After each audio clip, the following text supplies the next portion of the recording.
Here we are, 2 years later. The shock of this series and initial darling of internet mockery that started as a living joke turned out to be one of our favorite MMOs out there. Yet, such a stigma still remains, and those scorned by the original beta and launch aren't exactly willing to let those go. However, after having one member of Grindstone play through the closed beta itching to gush about this expansion, I was only able to play with the pre-order group that was released 2 weeks in advance. Now that it's launch day, we can finally get to this. So, 2 years later, and with an interesting way of handling their first official expansion, let's head back into what was originally my most viewed episode until Scarlet Blade creeped up on it suddenly and without warning. This is the MMO Grinder, and it's time to look at Elder Scrolls Online Morrowind.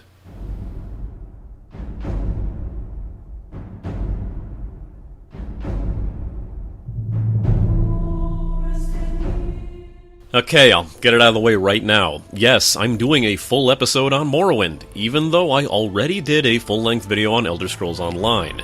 There's a few reasons for that, but the foremost reason stems from the fact that plenty was changed significantly from the overall game.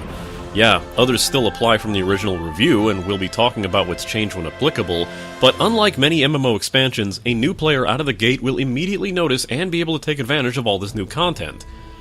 So, here's why we're giving this a lot more of an in-depth look, instead of just giving it yet another backtrack. And no, this isn't just a cheap attempt for me to overwrite my previous Khajiit and Nim faux pas. Why is this a numbered episode? I don't know. Is this really more of a full-length backtrack? I guess. Whatever. I have other reasons for shoehorning all this in.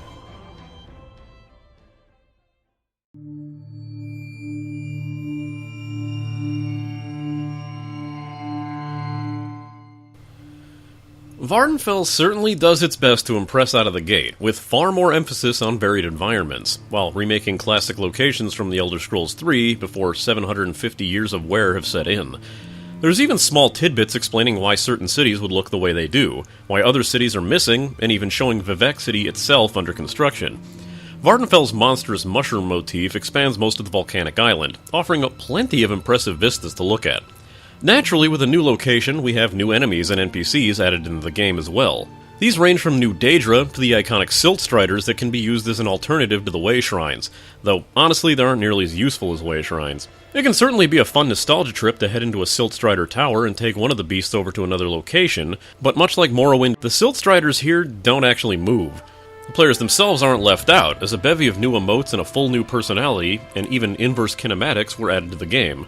Inverse kinematics do add a bit more immersion to actually traversing the world, though Dresker did relay the hilarity of the system during the playtest server, where every incline and depression would snap your character's angle to it, and the staircases would suddenly see you leaning back at 45-degree angles, so at least they did get around to sorting that out.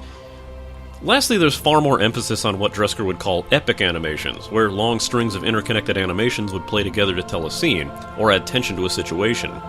There are custom animations that only play in these situations, with previous examples being a harpy swooping down to smack an NPC guard, before flipping him up into the air, grabbing his leg, and flying off with victim in tow. These new set pieces certainly help set the tone of the many schemes and troubles that are threatening Vvardenfell, and let's just say that there was more than one instance of shit gets real.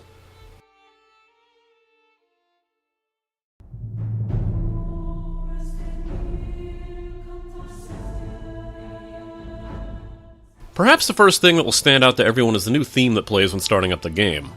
While past Elder Scrolls games, including Online, kept to the tradition of making new themes based off the Morrowind one, for the new expansion, ZeniMax had a new theme made that is far closer to the original than ever before. Sure, it's a bit of nostalgia baiting, but the theme itself is done well, and certainly helps the mood for your adventure into Vvardenfell. Yet, this wasn't the only song to receive a makeover, as when you get into a boss battle within Vvardenfell, you get a far more orchestral and choir-based piece that sets the mood of the situation. Old classics for boss battles have gotten a remix as well, giving some new flavor to the old pieces and updating them to be more impactful. The music team for ZeniMax must have had a good time making these. Naturally, with a new zone comes new voices to act out all the dialogue in the game, minus a couple hiccups here and there, but ZeniMax was quickly fixing those gaps while the early access players ran around Red Mountain. What voice work here is your typical spread between great voice acting to moments where you just think they should have done a couple more read-throughs before giving the okay. There isn't anything we would call outright bad, just lacking a little, and with every character being voiced, it helps keep that sense of immersion up. On top of all of this, additional environmental effects were added, which were vital to moments within the story, and help add that extra layer of depth for players. The foreboding rumbles of Red Mountain, water droplets within caves, and the shouting of distant battles all help make the world feel far more alive.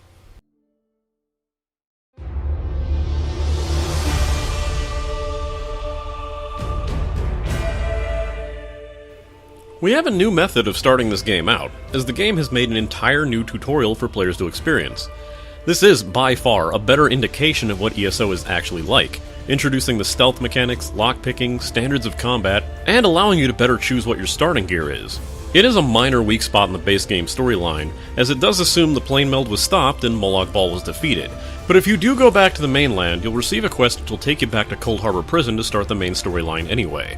One thing to note about the original tutorial is they reverted Cold Harbor Prison back to its longer version from the old beta and launch days, which does fit far better as another adventure instead of an opening tutorial.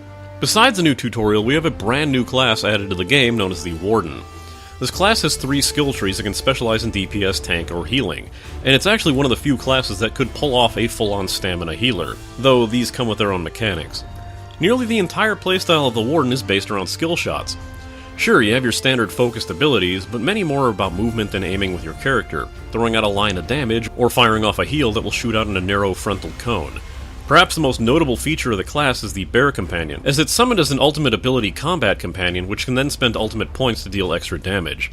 For those well versed in the series, it shouldn't surprise you that much of the emphasis is on Vivek, one of the living gods of the Tribunal, and the intricate politics and schemes of the various greater houses. As such, political intrigue and shadowy plots are at the forefront, with much of your time spent simply trying to figure out what's happening and why, before you can even try to make plans to correct it. This also feeds into the changes for the zone overall, with far more emphasis on self-contained stories, each having their own character arcs and plots that help shape and give far more context to the main storyline that's running throughout Vvardenfell. Veterans of ESO itself will also find some recurring characters from the base game making their return, and many of your interactions and choices with the adventures you had with them in the past will be remembered. Another small change is that since your original character didn't go through that tutorial to reach that area, you'll instead start the adventure from the Deputy Governor, who wants you to investigate potential slaver activity. This presents an interesting moment, as those who play the tutorial come to Seyda-Neen with her as the Governor, while the veteran players who travel to Seyda-Neen instead of starting the game there will see the storyline of how she ascended to the position after the original Governor was arrested. There were a few changes done to the Champion constellation as well, combining some old stars and adding new ones, which does give a better variety to where you can spend your points. Dramatic changes came to the game's combat, where Sustain, the ability to keep using skills and abilities before depleting your stamina or magicka, was heavily nerfed. This isn't necessarily a bad thing, as combat actually feels far more involved as you manage your resources while still prioritizing the right skills for the job, instead of just spamming whatever's strongest.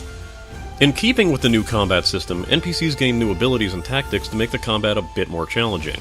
These include dual-wielding enemies charging along the ground before delivering a spinning uppercut, while more defensive NPCs can throw out a life chain to an ally, switching positions with them and healing both of them up if their guarded ally takes enough damage.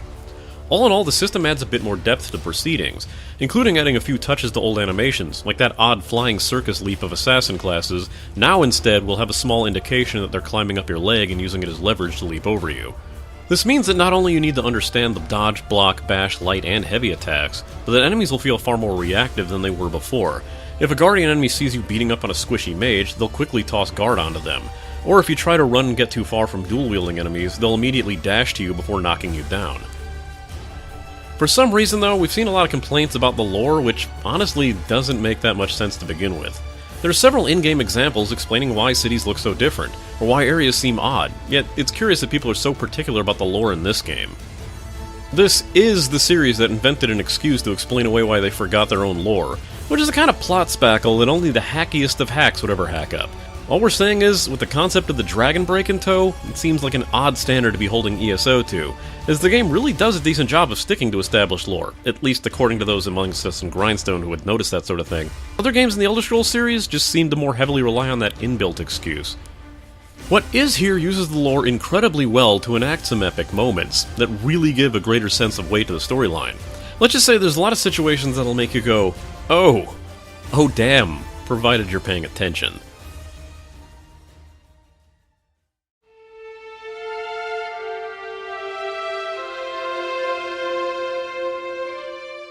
With the release of a new DLC, it's no surprise that you'll find a massive concentration of the player base onto one new area.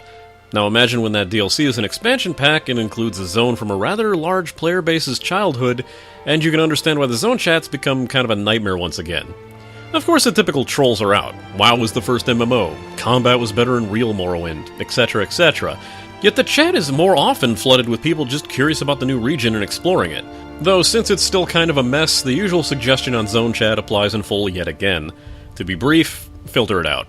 So what sort of content will the player base find with a group focus in mind? First and foremost, newly added to the game in this expansion are the PvP Battlegrounds, which shift the game from a large-scale zone-wide PvP in Cyrodiil down to a far more manageable 4v4v4 three-way fight.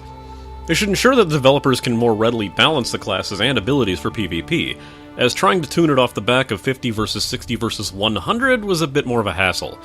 These Battlegrounds have 3 different game modes associated with them. Starting with the standard Team Deathmatch mode, the usual Capture the Flag mode, here called Capture the Relic, and Domination, which is a standard point capture mode. You can go in with a full party of 4 from the Dungeon Finder menu, or queue solo if you wish. Our first foray into the mode revealed why sorcerers are still very much seen as the PvP meta.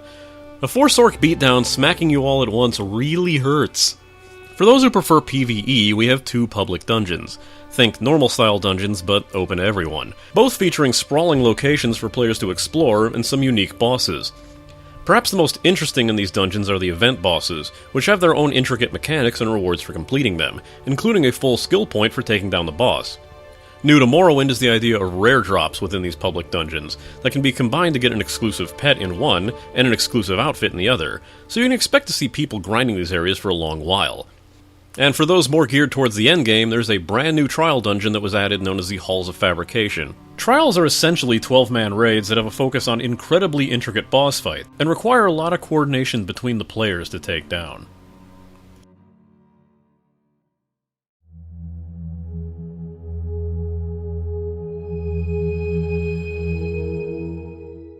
Naturally, the most pressing thing you'll need to pay for is the Morrowind expansion itself, as unlike past DLCs, this is considered a full expansion, or as ZeniMax Online Studios calls it, a chapter, extending after the threat of Molag Bal is dealt with.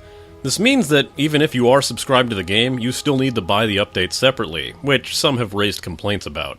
Yeah, I get that other games are coming out with their own expansions shortly, but you don't have to pay monthly for the content in ESO or Morrowind, nor are you gated off from any of the content just because you didn't reach max level or jump through some endgame hoops, so you can make that judgment of whether or not this is worth it for you accordingly. Naturally, there are additional cosmetics and houses to be found within Vvardenfell, including a currently unlisted Telvanni tower that is incredibly massive. If you ever wanted your own wizard tower with a serious mold problem, you might be interested when this comes up for sale on June 15th through the 19th. Though, keep in mind, it'll likely be incredibly expensive, like the other 2 massive houses.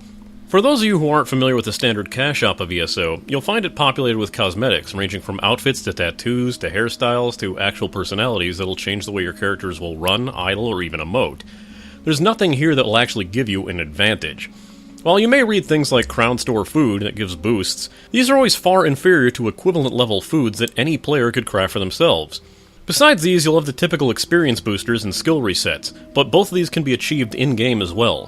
One with a potion, and the latter with a trip to your faction's capital city and a fee of gold.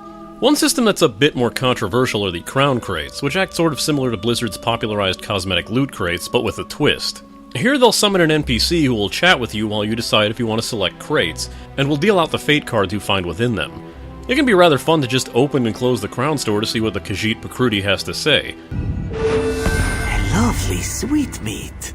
Pakruti can see a lucky aura around you today. You can easily turn anything you receive into crown gems, while duplicates will automatically do so.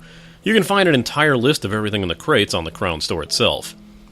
These crates can include previously found items that were taken off the cash shop to never be sold again, as well as cosmetics and boosters, so it really comes down to your personal stance on lucky boxes. If you pre-ordered ESO Morrowind, you'll actually be given a Dwarven Crown crate for free when you log in, and a lot of people have gotten extremely lucky with their draws, so crack it open as soon as you can. Naturally, there's the option to subscribe to the game, which almost as a ZeniMax tradition became even more valuable. For those that don't know, subscribing to the game will grant you a 10% increase to experience earned in all respects, as well as 10% additional gold. Once the Dark Brotherhood DLC was added, you were given access to a crafting bag that stores all your crafting materials within it, while when Homestead dropped, you were given double the amount of furniture limit within all your homes. And perhaps the most generous portion of the deal is that you will get the exact dollar value in crowns for your subscription fee, as well as access to all standard DLC. That is completely unheard of generosity in the MMO space, but to top it off, with ESO's Morrowind Early Access launch, all subscribers are now granted double bank space as well.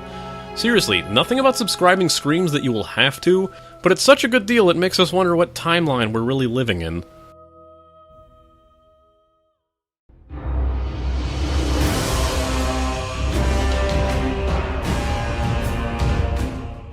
No matter what side of the purchase or don't purchase fence you're on, Morrowind does at least feel like a solid expansion, and a lot of the core system reforms make it feel less like a standard DLC pack, but I can't really argue that it might feel like one to some players. The Warden class is interesting. The sheer amounts of quests to be found within Vvardenfell will keep you more than busy, and to answer the questions we kept getting during our live streams, yes, we would recommend ESO Morrowind. There's a reason it's one of my chat commands. Here's my final rating. This should be a genuine no-brainer, but if you've consumed most of the available content for ESO, getting more is probably already on your to-do list. Adding Vvardenfell is a massive amount of content, even if it's contained to one area. You'll find a lot to do, and if that's not enough, you have a whole new class to try out, offering up another playstyle to toy around with and try to build a meta around, if you've already reached that point. I think I've made it clear in the initial video, but as a complete non-fan of the Elder Scrolls series, having no interest in it, and Morrowind being the only one I played, barely, I was not the target audience for this, and yet I still enjoy it. However, Morrowind was still a pretty popular addition to the series, and ZeniMax is heavily banking on that nostalgia, introducing characters, locations, and backstory from that game. If the mushroom-lined landscape of Vvardenfell and the confusing ziggurats of Vivec City have you pining to fire up your Xbox or your PC, welcome home, I guess. ZeniMax's whole growth of this game stems from one fact. They keep working to make it better. They listen to their player base, not the non-player base who quit immediately. They're not desperately and exclusively targeting the mythical non-player or new player audience, and they work to make it the best game its players want to see.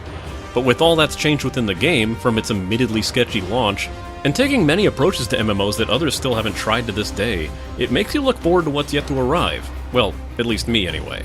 I know that initial reputation is still persistently strong. So the major issue is that a monetary investment is required to play in Vvardenfell and access the new class. $40 for the base game and $60 if you're buying it as a package deal. Yeah, discounts exist and prices drop, no need to be pedantic, but as of this recording, those are the basic prices you'll be looking at. While people might want to throw a fit over the cash shop merely existing, there's a surprising amount of items in here that can be earned via in-game means, as long as it's not a few of these cosmetics. I know ESO didn't hack it as a subscription game, but VIP status is oddly one of the better optional subscriptions out there, offering up more and more perks, with few that really feel like a requirement to play the game. Remember, I was sub back when the crafting bag wasn't a thing, and the inclusion of that, double bank space, and plenty of other perks on top of giving you its monthly cost in crowns is more than generous. And I'd encourage anyone looking to only buy enough crowns for a certain outfit or personality to consider subbing for a month and just seeing how it suits you. When you look at other MMO expansions, you might expect more than just a single zone when it comes to content. This might be a zone that's much larger than any DLC that came before it, and have a ton of content contained within it, but all you technically have is Vvardenfell and that's it. There's a lot of people, especially those who used VIP subscriptions to access the previous DLCs, who feel it's not right to have to pay separately for access to the new zone, as they haven't had to do so in the past, and I'm not here to contest that.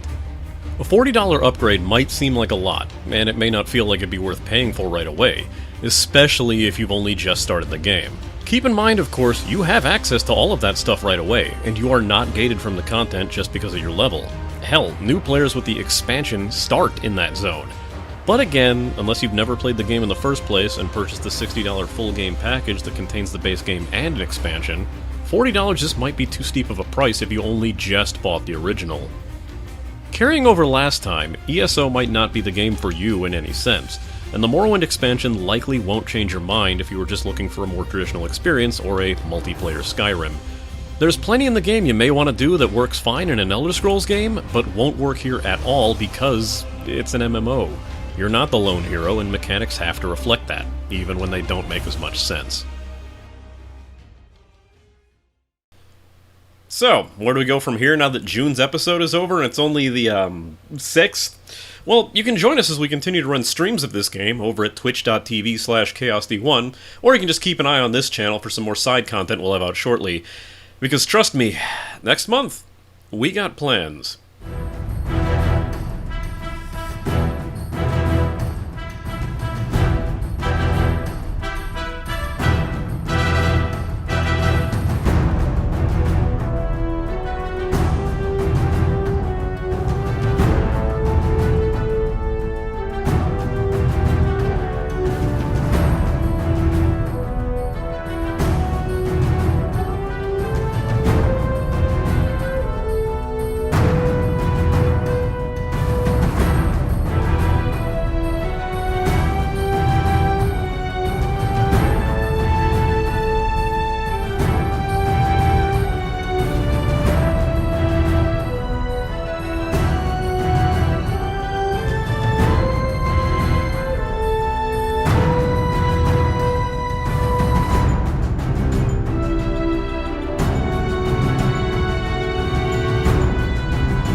Hey, thanks for watching! If you want to take a look at some more stuff I got, feel free to click on the left or right window to be taken to more videos I've done.